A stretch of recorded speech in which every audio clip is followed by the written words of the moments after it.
A Moroccan girl was raped by 5 young men and terrified everyone with her revenge, Arab crime. I shouldn't be telling you this, but if I don't, someone else will, and they'll lie. They'll make her out to be a ghost story, or a warning whispered by parents to scare their daughters. But I was there when the first whispers began, and I know the truth. It started on an ordinary Moroccan night. The air was heavy with spices drifting from the souk, the streets glowing faintly under tired lamps. Families were closing their doors, the last cups of tea clinking inside small apartments. It was the kind of night that made you think nothing bad could ever happen. But that's when it always happens, isn't it? When the world feels safe. Because on that quiet night, 5 young men decided to drag a girl into the shadows. No one heard her cries over the distant music and car horns. No one saw the way her heels scraped against the cracked pavement. They thought they had found silence, but they had no idea they had awakened something else. Remember this case, because once you hear it, you'll never walk down a quiet alley the same way again. And don't think this was some ordinary crime. No. What came after was so terrifying that entire neighborhoods refused to speak of it. Some claimed the government buried the truth. Others swore she became something not entirely human. I won't tell you everything now because the worst part, the last revenge, was so horrifying it never made the news. They thought she was broken, but broken things cut the deepest. Subscribe now. Because some stories are too dangerous to miss, and the next one might be the one you never forget. Her name, at least the one I'll give her here, was Leila, 17 years old, though she carried herself like someone much older. The kind of girl who seemed to live in 2 worlds at once.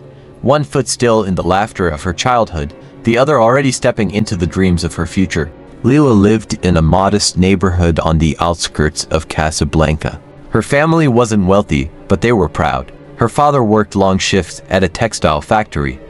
Her mother sold handmade bread at the morning market. And Leila, she was the bright thread in their small family tapestry. I remember her walking home from school, her uniform slightly frayed at the edges, but her eyes burning with that restless spark you only see in people who believe they're meant for more. She wanted to study medicine. She used to joke with her younger brother that she would one day wear the white coat and tell him to eat more vegetables. She had ambition, but not arrogance. Dreams, but still fears. She hated thunderstorms, loved cats, and collected cheap bracelets from market stalls as if they were treasure. Leila wasn't extraordinary in the way legends usually begin. She was extraordinary because she was ordinary. And maybe that's what makes what happened to her so unbearable. You see, Leila believed the world was cruel. Yes, but fair. That people who did wrong eventually paid. Her mother taught her that God always balanced the scales. She trusted that. She had no reason not to. Until the night she learned that scales could be shattered, that justice could vanish into smoke. That night, her laughter ended. That night, innocence met cruelty head-on. And cruelty won. When I tell you about Leila, I don't want you to think of her as a victim. Victims are faceless, nameless. No, Leila had a voice.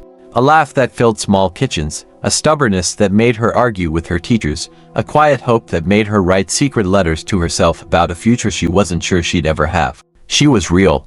And because she was real, her pain was real. That's the hardest part to swallow. We like to believe horrors happen to strangers, people far away, people we don't know.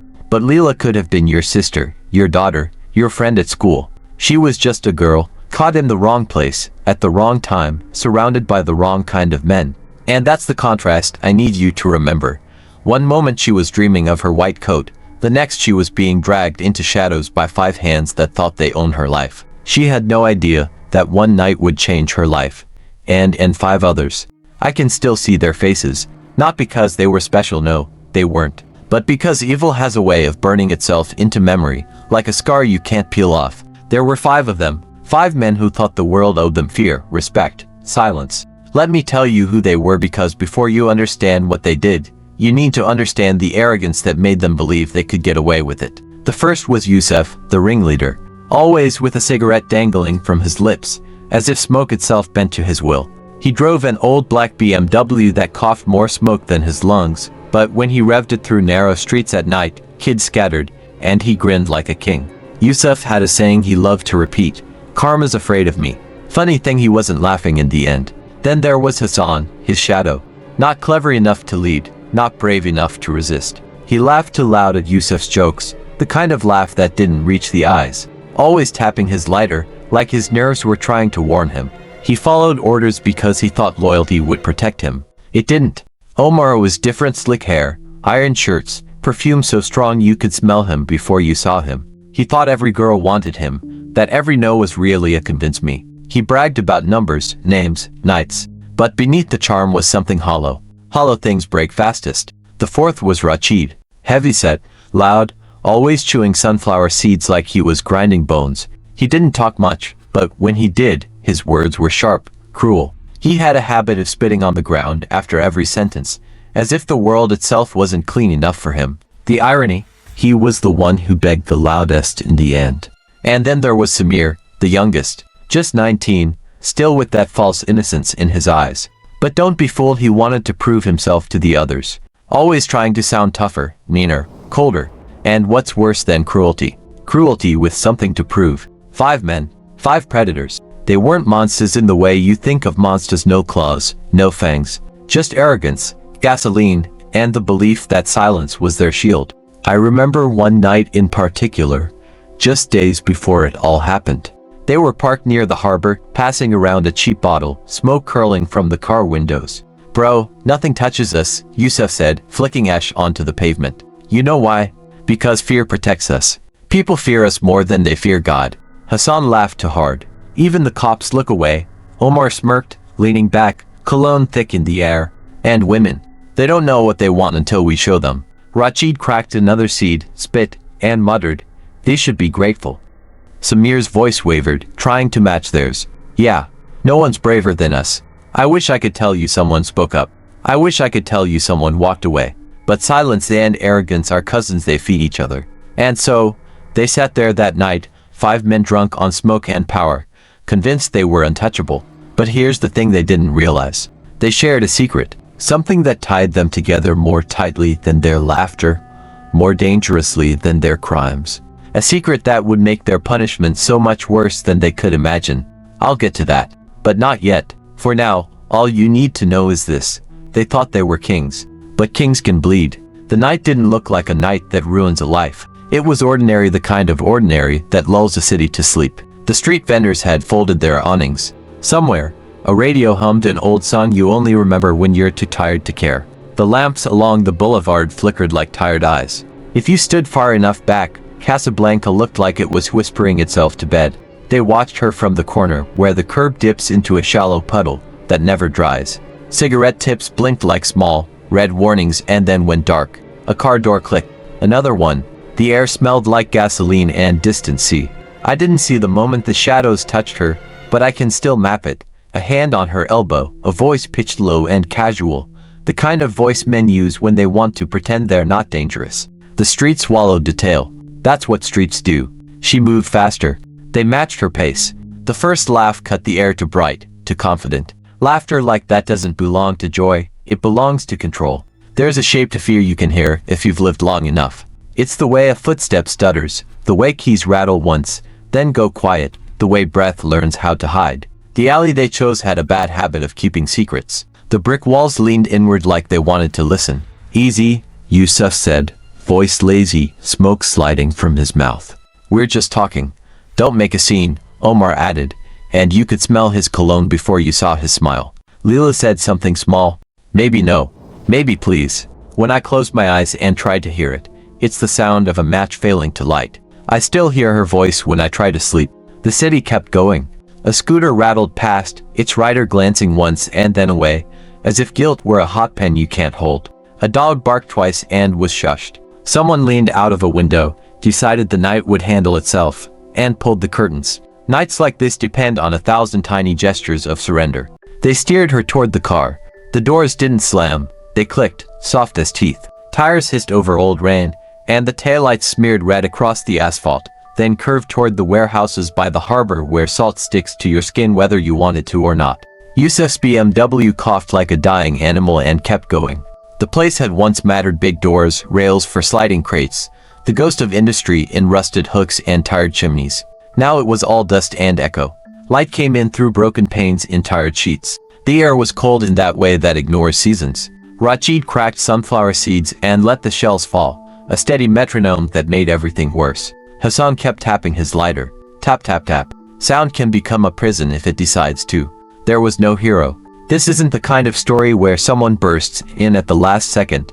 The world outside is too loud and the inside too far away. They arranged the room like a scene they'd practiced. The chair, the phone pointed like an eye, the bottle passed like a dare. Samir tried to keep his hands from shaking. He didn't succeed. They called it nerves.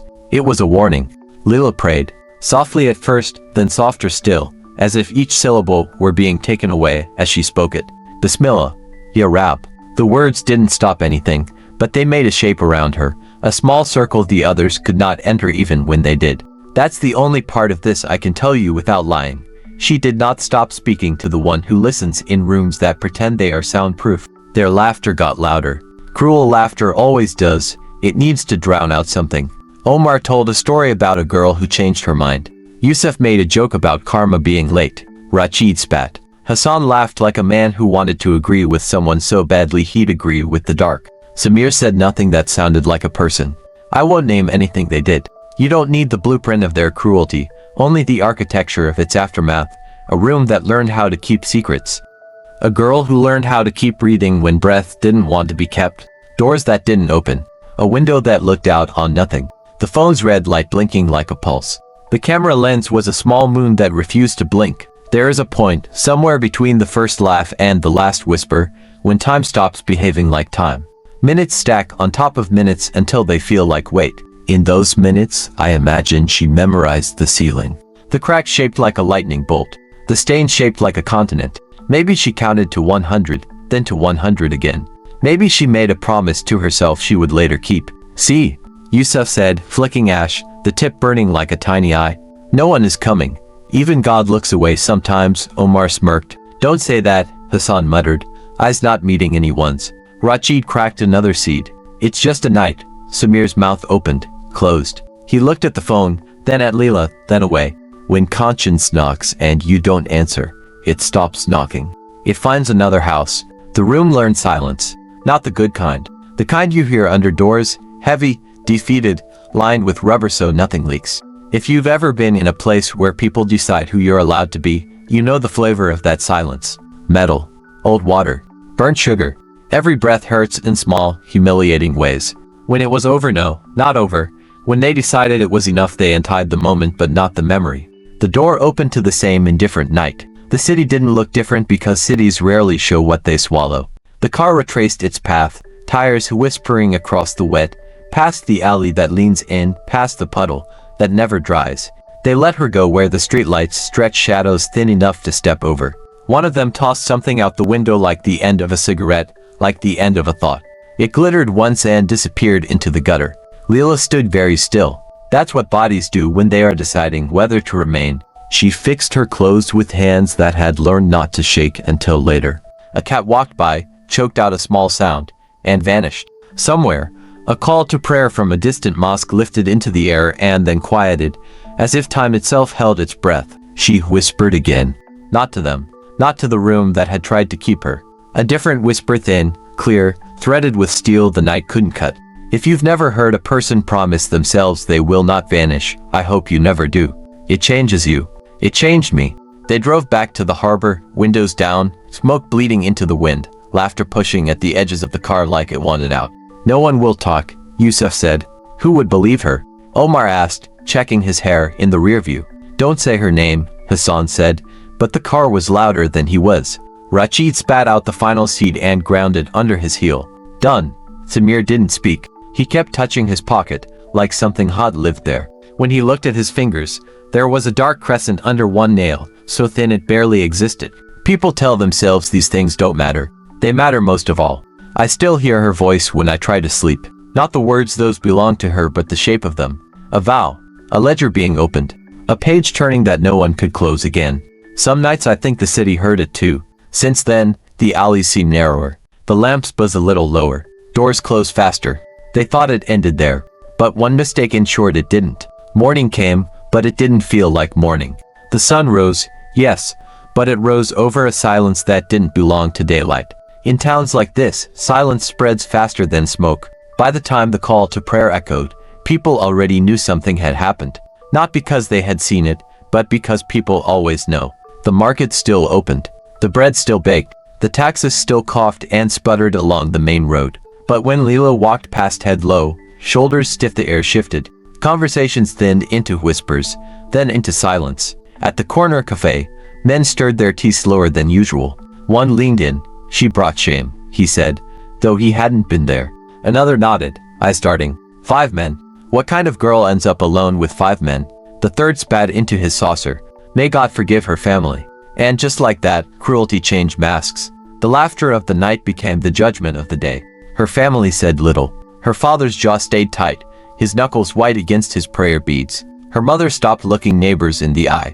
Her younger brother, once noisy, grew quiet, afraid even to ask what had happened. At dinner, the plates clinked softly, but words stayed locked away. Leila, herself, she didn't cry where anyone could see. That was the part that confused them. They expected her to fold inward, to vanish into her shame. Instead, she carried herself like glass. Fragile, yes, but sharp enough to cut if touched wrong. One afternoon, I watched her sit outside her building. The children played soccer in the street, the ball thudding against an even stone. Her eyes weren't on them. They were fixed somewhere far away, past the walls, past the sea. And for a moment, in the reflection of her gaze, I thought I saw fire. Contrast, that's what I remember most. By day, despair. Her silence heavy, her family's shame pressing down like stones. By night, flickers of rage glowed through the cracks. The kind of rage that doesn't scream, but waits. The town told itself lies to keep comfortable. Maybe it wasn't so bad. Maybe she'd marry one of them, restore her honor. Maybe it will be forgotten. In the cafe, I heard one man whisper, "Boys will be boys. She should move on." And another answered, "Yes. At least they didn't kill her." The cruelty of casual words is sometimes sharper than knives. Meanwhile, the 5 men lived as if nothing had happened. Yusuf revved his BMW louder, daring the neighborhood to flinch. Omar sprayed more cologne, smirking at girls who crossed the street to avoid him. Hassan still followed them, still laughed too loud. Rachid still spat on the ground, sunflower shells piling under his boots. Samir kept quieter than before, but he followed, 2 eyes dark, fingers twitching. They thought the night was over. They thought silence was safety, but they didn't notice her. Not really. The way she no longer looked afraid. The way her lips moved when no one was around, whispering words to herself like secrets. Plans. Terrible plans. I sometimes think silence itself began to shift around her. When she walked through the market, the chatter dimmed, but it wasn't just shame anymore, it was something else. Unease. As if even those who judged her sensed something stirring under her skin.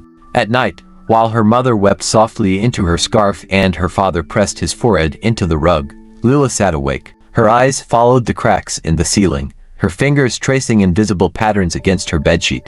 Her lips moved, soundless, then soundful, then silent again. No one knows what she whispered in those nights, but I have my guesses. Because silence, when fed enough pain, becomes something dangerous. And while they laughed in the daylight, at night she began to whisper to herself. Plans. Terrible plans. This is where her story stopped being human. The first, Hassan. Hassan was always the weakest link, the one who laughed too hard and tapped his lighter like a nervous tick. A week after that night, his lighter finally failed him. He went out for cigarettes near the harbor, the same place they had taken her. The shopkeeper swore he saw Hassan muttering, looking over his shoulder again and again, as if someone was following him.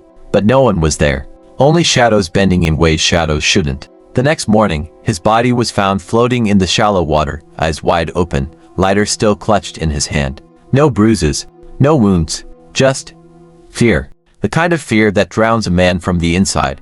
Yusuf dismissed it with a growl. Drunk. Fell in. End of story. But Omar leaned closer, voice low. Then why were his pockets full of sunflower shells? Hassan never touched them. The second, Rachid.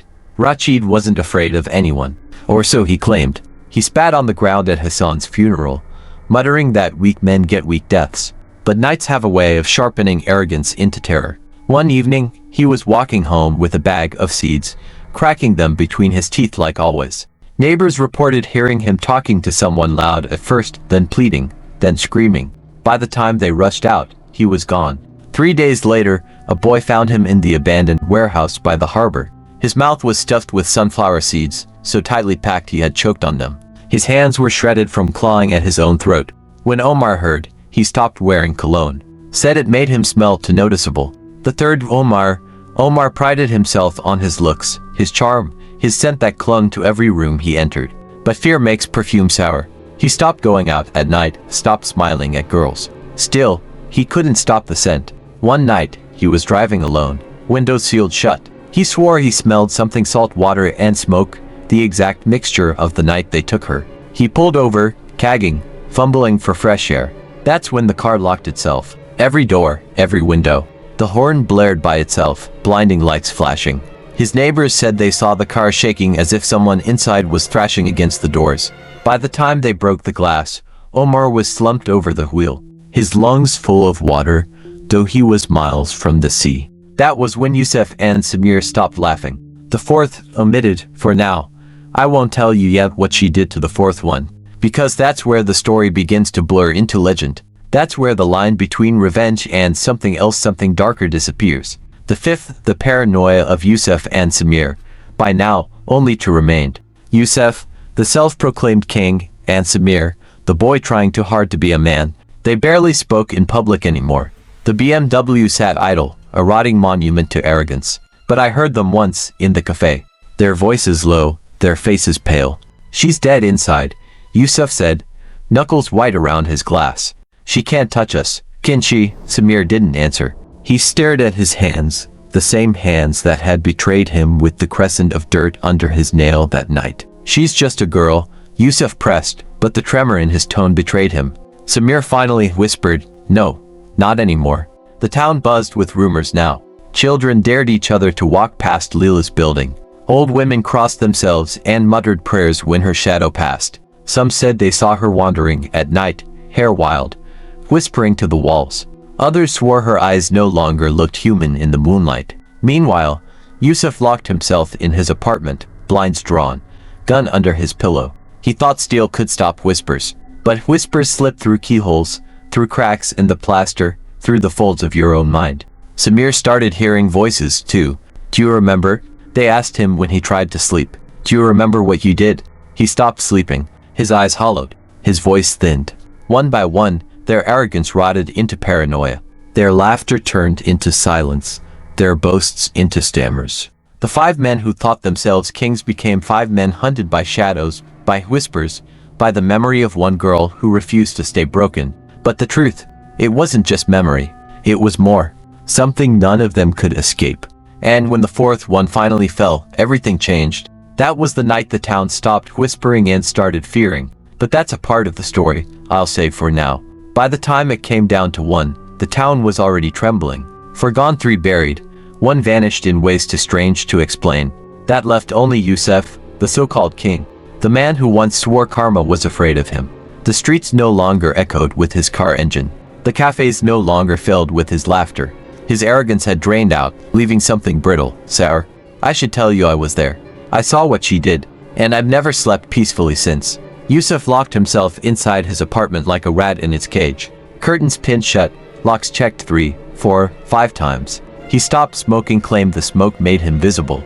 He stopped showering, said the sound of water covered up her footsteps. At night, neighbors heard him pacing, muttering, they're all dead. It's just me now. She can't touch me. She's nothing. She's nothing. Then softer, forgive me. Yarab, forgive me. I passed by his window one evening and saw him sitting in the dark, gun in his hand, eyes darting at every flicker of light on the wall. His face was drawn, gaunt, the confidence gone. Every shadow looked like her. Every creak of the floor sounded like her feet. Leila, he whispered once, voice breaking. You in. Just leave me. But shadows don't bargain. It began with the mirror. He told me later before his end that he avoided mirrors because sometimes his reflection moved when he didn't. Once, while gripping his gun, he saw her standing behind him. Not her body, not fully, but her eyes. Eyes that didn't blink. He smashed the mirror, but the shard still reflected her. 1,000 Leilas staring from the floor. He screamed until his voice broke. The final night was heavy with silence. I can still feel the air of it, like the entire city was holding its breath. I don't know why I went there. Curiosity, guilt, some sick need to see justice or revenge play out. From the stairwell, I heard him talking to himself. No arguing with himself. She's gone. She's dead inside. No, she's here. She's here. She can't touch me. She's just a girl. She's not a girl anymore. The door slammed open before I could knock. Yusuf stumbled back into the room, eyes wide, gun shaking in his hands. And then she was there, not breaking in, not climbing, just there, standing in the corner, calm, composed, a calmness that made the air freeze. Whether it was her body or her shadow or something she had become, I can't tell you. But Yusuf saw her, and every ounce of bravado bled from his face. He fell to his knees instantly, muttering prayers, apologies, bargains. Leila, please, please, Wallah, I'm sorry. I was drunk, I didn't mean it, forgive me, forgive me. Her silence was the loudest thing in the room. She didn't shout, she didn't run at him. She simply stood, calm, eyes fixed on him, as if waiting for him to collapse under his own weight. I've never seen fear like his. He pressed the gun to his temple, then lowered it, sobbing. He pressed it to his chest, then dropped it, unable to follow through. He begged, clawing at the floor like a child. Don't look at me like that, he wailed. Stop staring at me. But she didn't stop. Her calm was the knife. His terror, the wound.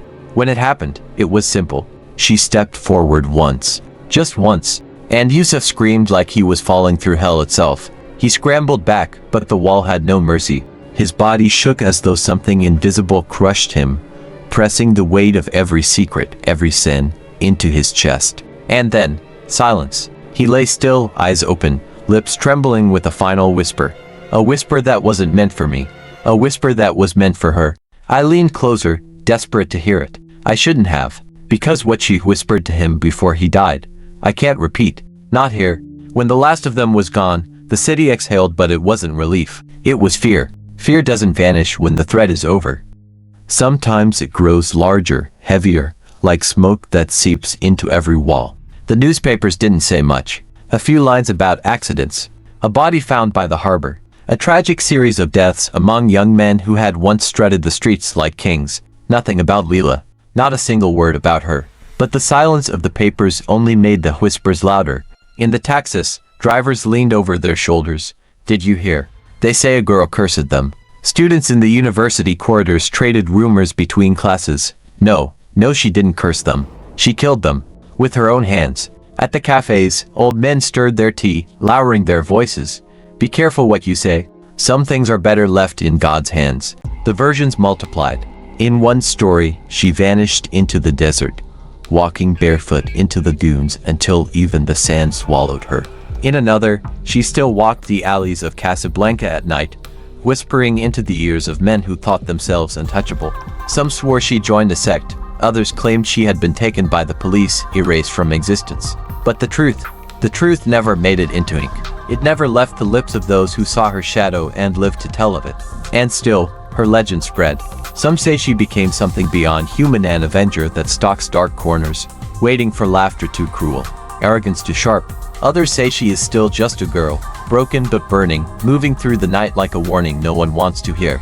Me, I don't know which story to believe. Maybe all of them, maybe none. But I'll tell you this: if you think you're safe, if you think what happened to them could never happen to you, remember, they thought that too. A victim who clawed back her justice when no one else would, or a monster who taught us fear in ways even the law could not. People still argue about that. Some call her brave, others call her cursed. But maybe the truth isn't either. Maybe it doesn't matter. Because in Morocco, people remember her more than they remember the men who hurt her. Their names rot on police files. Hers drifts through every whisper, every alley, every silence after midnight. I've told you what I know. Maybe I've told you too much. And if you keep listening to these stories, don't blame me when you start seeing shadows where there are none. Don't blame me when you hear footsteps that don't match your own. When you glance into a mirror and swear someone is standing behind you. Because stories like this don't stay on the page. They follow you. And if you hear a woman's whisper in the dark tonight, don't answer. It might be her. If you made it this far into the story, you're already part of it. Subscribe, like, and leave a comment before the shadows take your silence as an answer.